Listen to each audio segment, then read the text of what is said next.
Romanos capítulo 11, verso 33. Te voy a pedir que hagamos algo. ¿Por qué no lo leemos parados? Está haciendo mucho frío y de pronto nuestro cuerpo entra en modo de hibernación. Poco consumo de energía, ¿no? Entonces ponte de pie.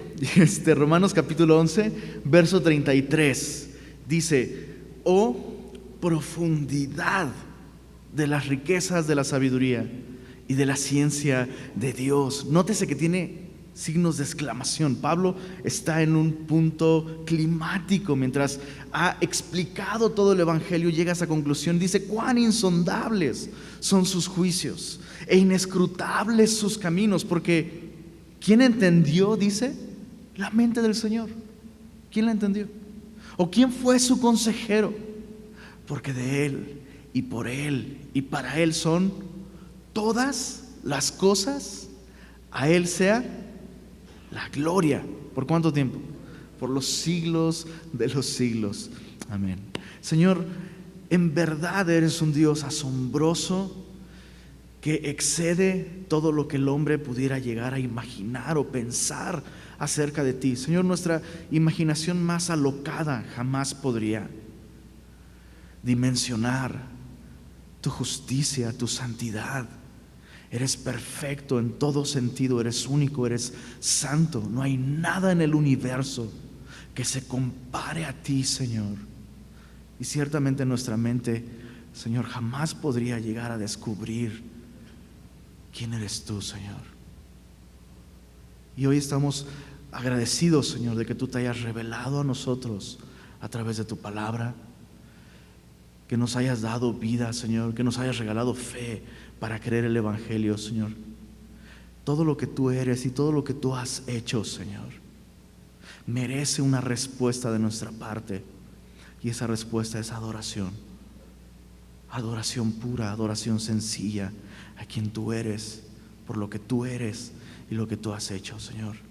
Enséñanos, Señor, por favor, enséñanos el día de hoy a través de tu palabra cómo es que debemos adorarte, Señor. Tú eres digno. De ti, por ti y para ti son todas las cosas, y a ti debe ser, Señor, la gloria de parte nuestra, Señor, en todo lo que somos y todo lo que hacemos. Háblanos, Señor, por favor, instrúyanos a través de tu palabra. Te pedimos esto en el nombre de Jesús. Amén. Puedes tomar tu lugar. Una eternidad en el cielo no va a ser suficiente para acabar de explorar las razones por las que adoramos a Dios. Entonces un estudio no lo va a lograr. Te digo esto porque esto va a ser solamente muy sencillo. Vamos a estudiar 4 características de la adoración. En Semilla de Mostaza creemos que la adoración a Dios debe ser inteligente. Por ello damos prioridad al estudio de la palabra. En cada reunión que tú participes en Semilla, que tú asistas, va a haber una Biblia allí. Y esa Biblia va a estar abierta, y de allí vamos a extraer todo lo que nosotros necesitamos conocer acerca de Dios, acerca de nosotros. Creemos que la Biblia es la que nos instruye. Entonces la adoración a Dios debe ser inteligente, y por ello le damos prioridad al estudio de la palabra. Pero también, número 2, creemos que la adoración a Dios debe ser espiritual. Por ello dependemos del ministerio del Espíritu Santo y somos sensibles al Espíritu Santo. Número 3, la adoración a Dios debe ser inspiracional. Por ello también en nuestras reuniones damos lugar a la música. La música es algo, pues de alguna manera como presente en nuestras reuniones. Número 4, la adoración a Dios debe ser fructífera, debe producir algo en nuestra vida. Por ello buscamos el amor como la evidencia de que verdaderamente estamos adorando a Dios. Entonces vamos viendo punto por punto. El primer punto es: la adoración a Dios debe ser, dijimos, inteligente. Entonces, tú ya conoces este texto, lo acaba de mencionar el pastor Fermín. Segunda de Timoteo 3:16 nos dice que toda la Escritura es inspirada por Dios y es útil para, la primera característica es enseñar. No podríamos nosotros aprender lo correcto acerca de Dios, acerca de nosotros, acerca de cómo es que hay que adorarle si no tuviéramos la palabra de Dios. Es maravilloso el descanso que nos da. Por eso te decía, siempre va a haber una Biblia abierta en nuestras reuniones. El descanso que nos da saber que este libro es inspirado por Dios, es el aliento de Dios, es la revelación de Dios. Nosotros podríamos especular mucho acerca de quién es Dios y cómo hay que adorarle. Y de hecho, tú lo ves, o sea, el hombre todo el tiempo, toda cultura, en todas las edades, ha especulado acerca de Dios y cómo es que hay que adorarle y cómo es que hay que acercarse a Él. Pero vemos en la Biblia que Dios no es nada de lo que el hombre jamás podría pensar. De hecho, comenzamos leyendo esta porción en Romanos, ¿te acuerdas? Pablo, después de explicar todo el Evangelio, llega a esta conclusión: es insondable, inescrutable. ¿Quién entendió la mente del Señor? ¿A quién se le ocurrió que Dios fuera así? Por eso es que es increíble que la gente piense que la Biblia es un invento humano. O sea, honestamente, vienes a la Biblia y descubres que Dios es santo, es único, es diferente. Nada de lo que el hombre pueda desarrollar con su intelecto podría llegar a revelarle quién es Dios. Bendita palabra de Dios, ¿no es así? Bendita palabra de Dios que nos revela quién es Él y cómo es que hay que adorarle. Ahora, en Romanos capítulo 12, después de Pablo expresar toda esta adoración, todo este asombro ante quién es Dios, dice: así que, hermanos, os ruego, verso 1, por las misericordias de Dios, por todo lo que ya hemos hablado acerca de Dios, dice Pablo, les ruego que presenten sus cuerpos en sacrificio vivo, santo, agradable a Dios, que es vuestro, léelo en voz alta conmigo, culto racional. Adoración, la palabra racional aquí en el griego es una palabra que dice lógico. Vuestro culto lógico, racional, tiene que ver con una respuesta inteligente, ¿verdad? Por eso entonces es que nosotros venimos a la Biblia y la Biblia nos revela quién es Dios y nosotros debemos responder a esa revelación de un modo lógico, es decir, la respuesta lógica a descubrir quién es Dios a través de su palabra es responder entregando nuestra vida en sacrificio, dice, vivo, santo, agradable a Dios. Y esto es adoración lógica. Por eso nosotros, si te has dado cuenta en los últimos meses, Dios nos llevó a cambiar el orden de nuestra liturgia en las reuniones.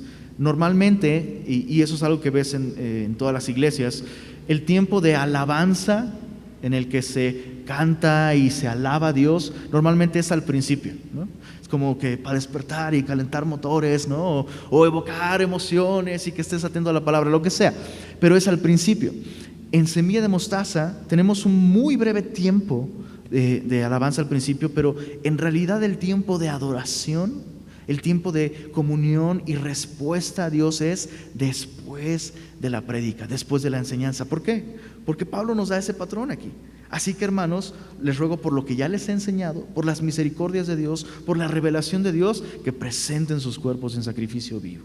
Y eso es adoración, es una respuesta inteligente. La Biblia nos dice quién es Dios, quiénes somos nosotros y cómo es que hay que adorarle. Y la adoración es una respuesta a esa revelación.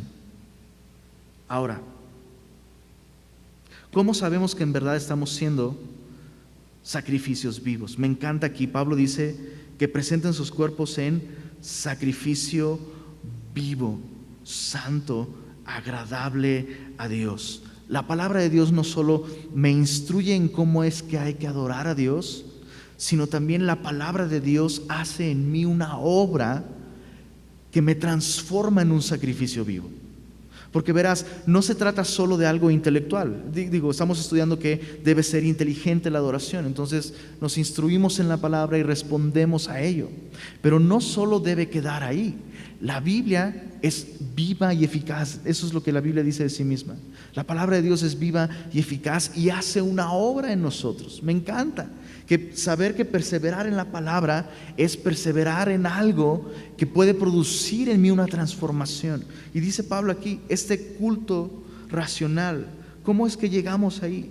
Verso 2: no os conforméis a este siglo, sino transformaos por medio de la renovación de vuestro entendimiento.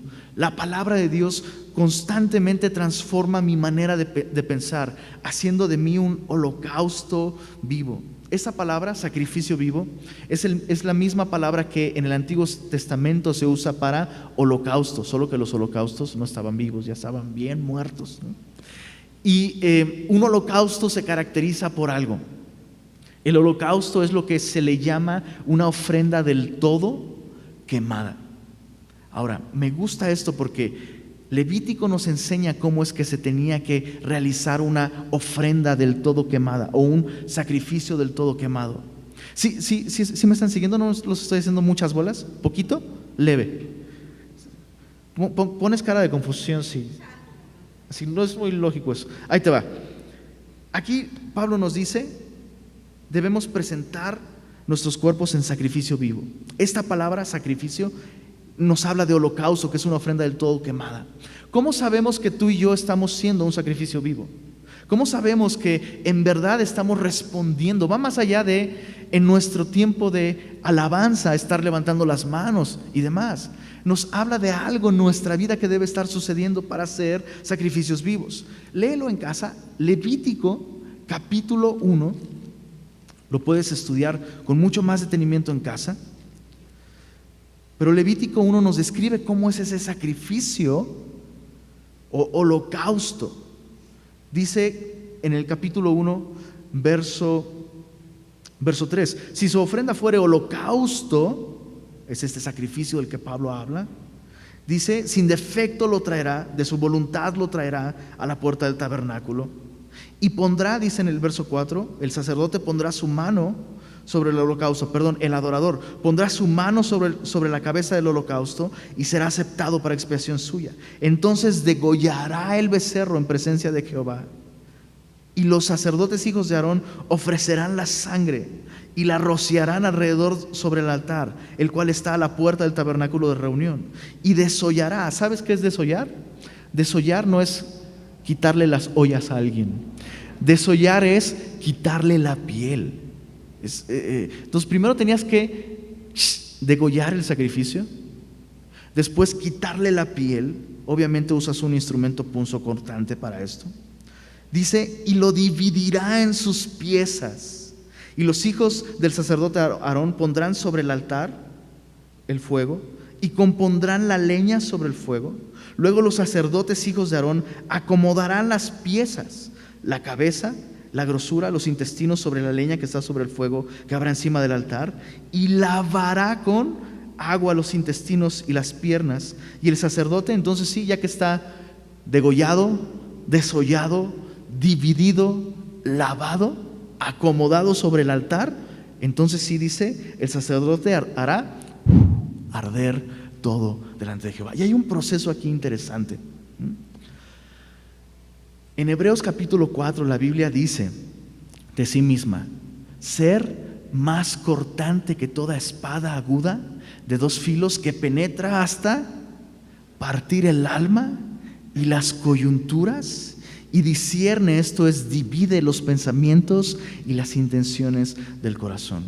Si yo persevero en la palabra de Dios, la palabra de Dios va a hacer de mí ese sacrificio vivo. ¿Cómo? Degollándome, haciendo que yo muera a mí mismo para vivir para Dios, exponiendo mis intenciones, dividiendo aquello que no le agrada a Dios de mi vida, quitándolo de ahí, lavándome, porque también es agua, y entonces sí, podemos arder en adoración delante de Dios. Me encanta esta imagen, me encanta saber que perseverar en la palabra de Dios es continuar en este proceso por medio del cual Él hace de mí un sacrificio vivo. Entonces, la palabra de Dios debe ser el detonador en nuestra adoración. Venimos a ella, respondemos a ella, y esto es adoración inteligente. Ahora, número 2, la adoración debe ser también espiritual.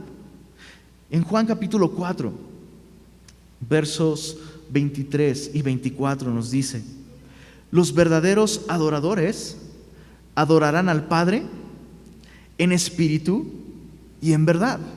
Porque también el Padre tales adoradores busca que le adoren. Me encanta el siguiente versículo. Dice, Dios es espíritu. Me encanta eso. Dios es espíritu. La primera vez que yo leí esto, de recién convertido, a lo mejor para ti es muy obvio, pero para mí no era nada obvio en ese momento. Y dije, wow, esto es la definición de Dios. O sea, Dios hecho carne, Jesús, me está diciendo qué es Dios. ¿Qué es Dios? ¿Dios es humano? Pues no, bueno, digo, Jesús fue Dios hecho carne, pero Dios es espíritu. Eso es lo que Él es espíritu.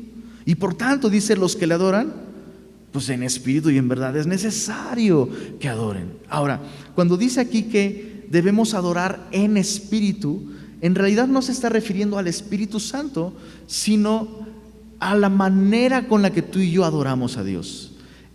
Porque aquí la palabra espíritu no está en mayúscula, entonces no está hablando del Espíritu Santo. ¿Qué significa esto entonces para nosotros? ¿Cómo debemos interpretarlo? Que no debemos adorar a Dios carnalmente, no en nuestra carne, sino con recursos espirituales. Ahora, por ello es tan importante el ministerio del Espíritu Santo. Si yo no rindo el control al Espíritu Santo, voy a estar siendo guiado en mi carne. O soy guiado por el Espíritu o soy guiado por mi carne. Y mi carne puede tener, puedo ser muy sincero, pero carnalmente. Puedo ser muy fervoroso, pero carnalmente. Y ese tipo de adoración a Dios no le agrada. Nosotros debemos adorar a Dios en espíritu. Y es increíble esto. Nos lleva a otra conclusión importante. Alguien no nacido de nuevo no puede adorar a Dios. Puede adorar su concepto de Dios o creer que está adorando a Dios, pero alguien que no ha nacido de nuevo no puede adorar a Dios. Por eso es importante experimentar el nuevo nacimiento. Tú conoces estas citas, ¿no? En Juan capítulo 3, Jesús habla de esto con Nicodemo. Nicodemo tenía mucho conocimiento de la palabra de Dios, pero ¿qué crees? Solo era intelectual, todo estaba en su cabeza. Él en realidad no había nacido de nuevo. Llega con Jesús, le empieza a decir, maestro, sabemos que vienes de Dios porque nadie puede hacer las cosas que tú haces si Dios no está con él. Jesús lo para en seco y le dice, de cierto te digo que si no naces de nuevo, no puedes ni siquiera ver el reino de Dios. Nicodemo se sorprende y le dice, ¿cómo? ¿Cómo puede un hombre nacer siendo viejo? ¿Puedo acaso volver a entrar al vientre de mi madre y nacer? Y Jesús le dice, no, lo que es nacido de la carne, ¿qué será? Carne. Me encanta Jesús que le está hablando así con palitos y manzanitas. A ver, Nicodemo, si un perrito tiene un perrito, ¿qué va a hacer su hijo? Pues perrito. Si un hombre tiene un hijo, ¿qué va a hacer? Pues hombre, ¿no?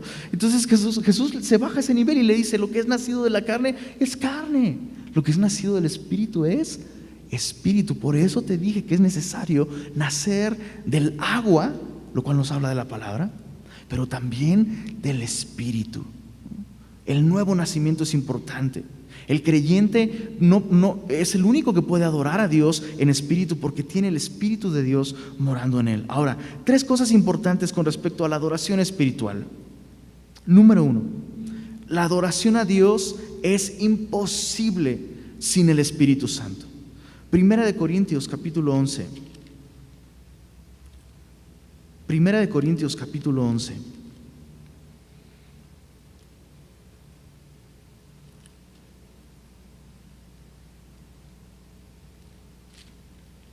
Me equivoqué, no es esa la cita.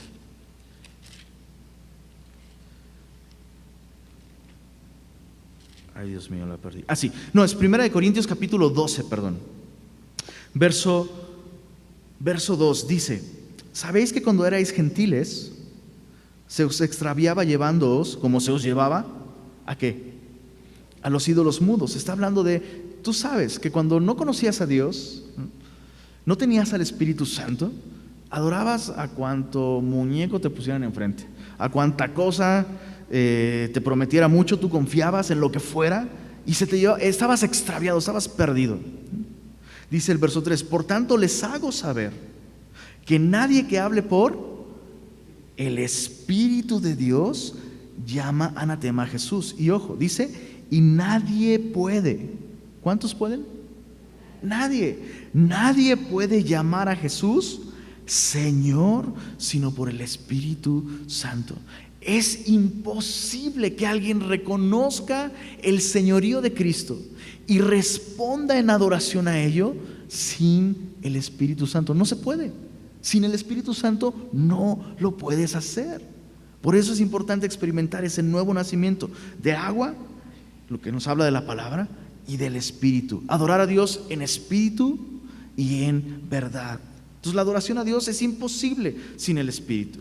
Número 2, la adoración a Dios es inevitable con el Espíritu Santo. No puedo adorar si no tengo el Espíritu, si no he nacido de nuevo. Es imposible que recurra a recursos espirituales si estoy muerto espiritualmente. Tengo que nacer de nuevo por el Espíritu Santo. Pero también la adoración a Dios es inevitable cuando tengo al Espíritu. Juan capítulo 16, acompáñame ahí rápidamente, por favor. Juan capítulo 16.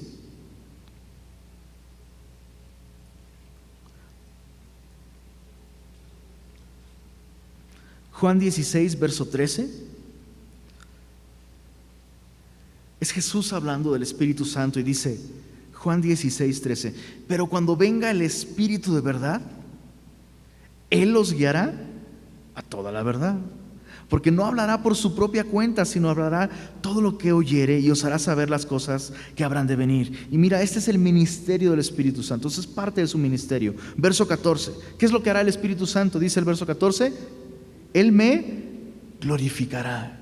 Donde quiera que el Espíritu Santo está presente y activo, y donde quiera que uno está respondiendo a su ministerio, el resultado va a ser que Jesús va a ser glorificado. Cuando estamos llenos del Espíritu, cuando estamos respondiendo al Espíritu, es inevitable adorar a Dios.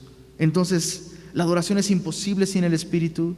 La adoración a Dios es inevitable cuando tenemos al Espíritu. Él va a glorificar a Jesús en nuestra vida. Ahora, solo un paréntesis.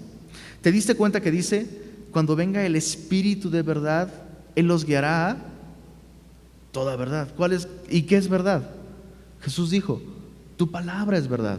¿Por qué hago esta aclaración? Porque algunas iglesias creen que tienes que escoger entre ser bíblico o ser espiritual. No sé si tú te has dado cuenta de eso, pero hay iglesias que dicen, no, nosotros en nuestra iglesia somos bien espirituales. No, cierra la Biblia. Tú nomás sintonízate, déjate llevar, que no sé qué es lo que el Espíritu quiere hacer esta tarde, ¿no? O esta mañana. Y está el otro extremo, del otro lado del espectro tenemos a los que, no. Biblia. La Biblia nos va a llevar a ser mesurados y no creemos en esta onda del Espíritu Santo, ya tenemos todo aquí escrito. Y las dos posturas son un error. ¿Cuál es la postura de Semilla? Las dos. Creemos en la autoridad de la palabra y creemos en la dirección del Espíritu Santo, porque Jesús dijo, el Espíritu te va a guiar ¿a dónde? A la palabra. Y la palabra va a producir que seas lleno del Espíritu. Debes adorar a Dios en espíritu, pero también en verdad. Nacemos del agua, que es la palabra, pero también del Espíritu. Las dos van juntas. Entonces, creemos que la adoración es espiritual. Creemos que la adoración, número 3, también debe ser inspiracional. ¿Sí vamos bien con los puntos? El número 1 es, la adoración a Dios debe ser inteligente, por eso le damos prioridad al estudio de la palabra. Número 2, la adoración a Dios debe ser espiritual, por eso dependemos del ministerio del Espíritu. Número 3, la adoración a Dios debe ser inspiracional y por ello hay música en nuestras reuniones. Ahora, normalmente pensamos que, como que es de las primeras ideas que tenemos, cuando hay música es que estamos adorando, ¿no? ¿Alguna vez pensaste eso? Yo soy muy cabezón, yo pensaba eso en algún momento. Yo decía, pues mira, ya empezó el tiempo de adoración. ¿Por qué? Porque ya hay una guitarra ahí sonando y todos cantando y bello, ¿no? Y decir que solo adoramos cuando hay música es un error. Tanto como decir que la adoración no tiene nada que ver con música, porque ese es también otro extremo, ¿no? No, eso no es adoración. La adoración a Dios es una actitud y no sé qué. Y las dos son un error, ¿no? De hecho, hay incluso iglesias que o no tienen música, ¿no? Nunca cantan, o su música es como, no, solo podemos cantar con nuestras voces porque esos son los instrumentos que Dios creó. Y nada de arpas, y nada de guitarras, y nada de batería, ni cosas por el estilo. Entonces, es un error descuidar el área musical, tanto como es un error pensar que solo la música es adoración. El libro más grande de la Biblia, ojo, el libro más grande de la Biblia es una colección de cantos del pueblo de Dios. Entonces, ¿será que Dios disfruta que le adoremos con música? Pues claro, todo el libro de los Salmos, el más grande de la Biblia, es una colección de canciones. Y de hecho, el último libro de la Biblia está lleno de canciones y de música. De hecho, no puedes leer Apocalipsis sin tener la impresión de que es una gran producción musical que Dios tiene en mente. La adoración a través de la música, las alabanzas constantemente van en aumento en el libro de Apocalipsis. A Dios le gusta tanto la música, Él es el creador de todo, Él es el creador de la música. Pero de hecho en Apocalipsis 15:3 la Biblia menciona, ojo, las arpas de Dios. Como que Dios tiene su colección de instrumentos musicales. ¿Te imaginas? ¿Has oído de las colecciones de instrumentos de artistas famosos, ¿no? Las guitarras de Lenny Kravitz, así, de Eric Clapton, y dices, wow, qué instrumentos tan chidos. No tan chidos como los de mi Dios. Dios ama la música, a Dios le gusta la música, Dios creó la música y debemos usarla como un medio para adorar a nuestro Señor. Ahora, Dios nos creó a nosotros como seres musicales. Es increíble cómo no necesitas tener un estudio sobre composición musical para prender la radio y disfrutar una canción, ¿o sí? Digo, está increíble que estudien los músicos y demás, pero eres musical, algunos menos que otros, créanme, pero eres musical, o sea, naturalmente disfrutas de la música. La música, Dios la creó con una capacidad impresionante de envolvernos a nosotros. La música no te pide permiso para producir algo en ti. Ves películas como Toy Story simplemente, ¿no? Y Barbie y Ken se encuentran y Take my breath away. Y crea toda una atmósfera que dices, yeah, es lo que está pasando allá adentro, ¿no? La música, o sea, te puede poner de buenas, te puede poner de malas, te puede poner feliz, te puede poner agresivo. En serio, la música tiene ese poder. De hecho, se cuenta, escuché la anécdota de una misionera en algún lugar de África. Y estaba en un hospital en el que se atendía a la población y demás. Y de pronto escucha la voz de una mujer afuera cantando, ¿no? Esta mujer africana hacía unas melodías exóticas y con una voz muy particular. Y esta mujer misionera, enfermera, que no hablaba el idioma de ahí del lugar, escuchó la melodía y se quedó así.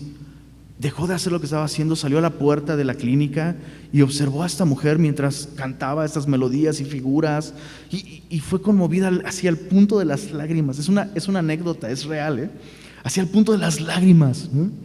Y llama a uno de sus compañeros que hablaba el idioma del lugar y le dice, necesito saber qué es lo que está cantando esta mujer. Y su compañero le dice, está cantando esto: si hierves el agua no te va a dar disentería. La música tiene esa capacidad. Entonces, no sabía lo que estaba diciendo, pero la estaba conmoviendo así de, esto me puede cambiar la vida. Pues sí, si hierves el agua no te vas a enfermar, ¿no? La música tiene una capacidad impresionante de producir en nosotros cosas. Ahora, por esa razón, en Semilla de Mostaza tratamos de mantener estilos musicales sencillos a la hora de adoración. Es decir, cuando hay conciertos evangelísticos, ¿sabes qué? Sacas todos los fierros y todas las figuras y las virtudes y te luces y ¡ay! Cantas impresionante y todo. Pero en el tiempo de adoración tratamos de ser mesurados, porque todo lo que queremos es estimular la adoración, no manipularte a través de la música, sino solamente estimularte a responder a Dios. Es más fácil de pronto cantando, ¿verdad? Y con una buena música. Solo acompáñame a un texto. Colosenses capítulo 3 nos habla acerca de cómo debemos usar la música. Colosenses 3.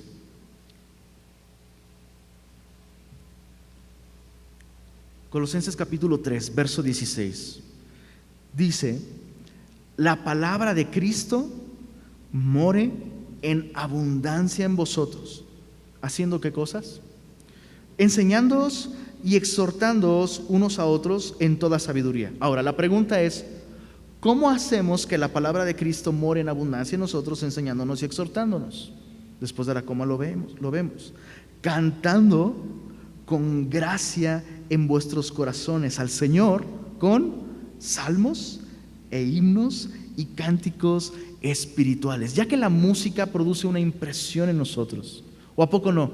¿A poco no hay canciones que así marcaron un momento en tu vida? Bueno, eso es en Estados Unidos.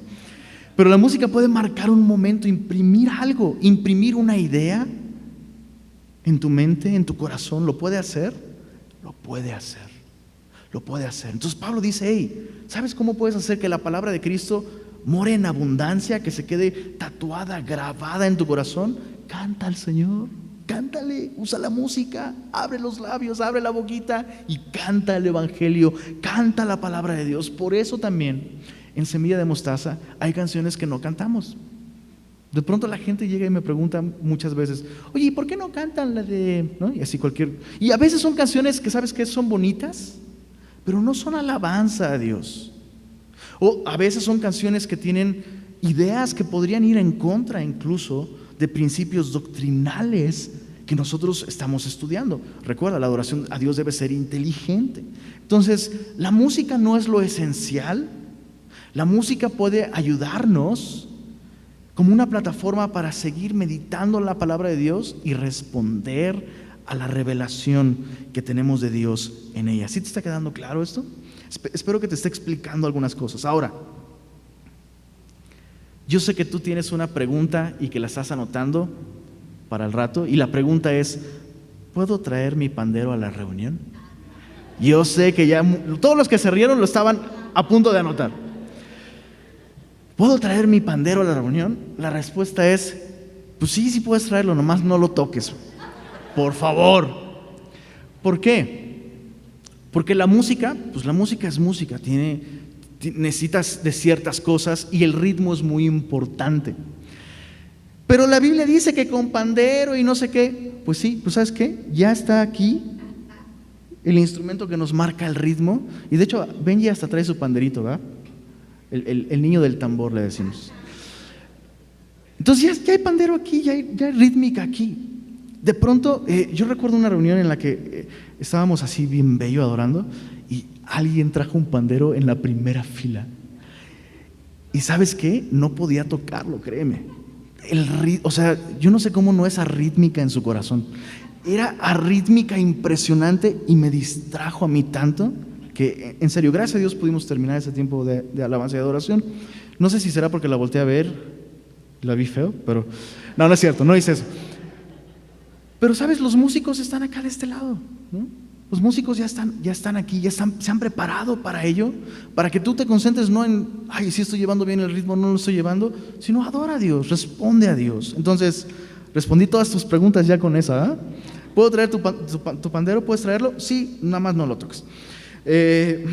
Último punto: la adoración a Dios debe ser fructífera. Vamos a repasar los puntos. Número 1, la adoración a Dios debe ser inteligente, y por ello hacemos ¿qué cosa? Estudiamos la palabra, es prioritario.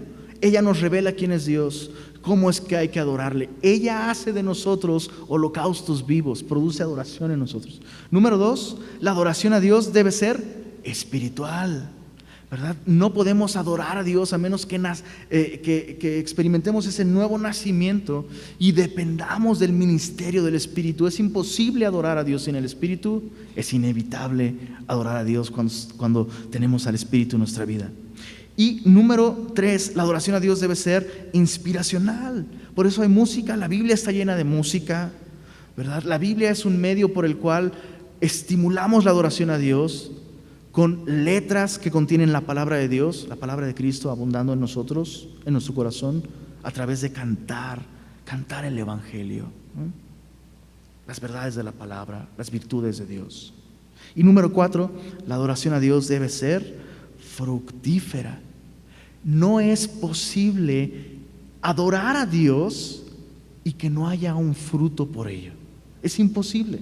Es imposible decir que estamos adorando a Dios y que no haya un fruto en nuestra vida que sea consecuencia de estar adorando a Dios. Déjame leerte una cita. David Wallace, un novelista, dijo estas palabras en la ceremonia de graduación de la Universidad de Kenyon en 2005. Escucha esto. No es cristiano, pero escucha qué perspicaz. Todo el mundo adora. La única opción que se nos ofrece es escoger lo que adoramos.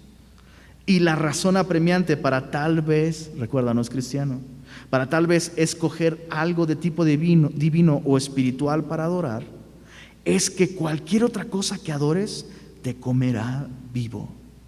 Si adoras el dinero y las cosas materiales, si es de ellas de donde extraes el verdadero significado de la vida, nunca tendrás suficiente.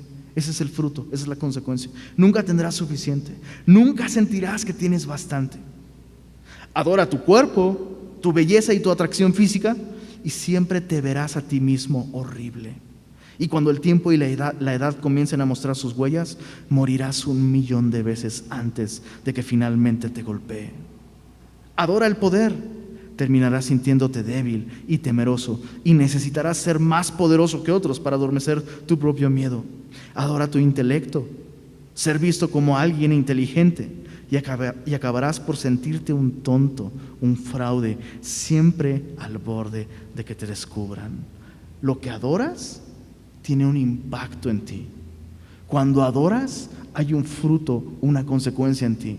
Qué triste que este hombre tiene el entendimiento de eso, pero todo parece indicar que nunca escogió adorar al Dios de la Biblia. Cuando nosotros adoramos al Dios de la Biblia, ¿cuál es el fruto que se espera en el adorador? ¿Qué fruto se espera?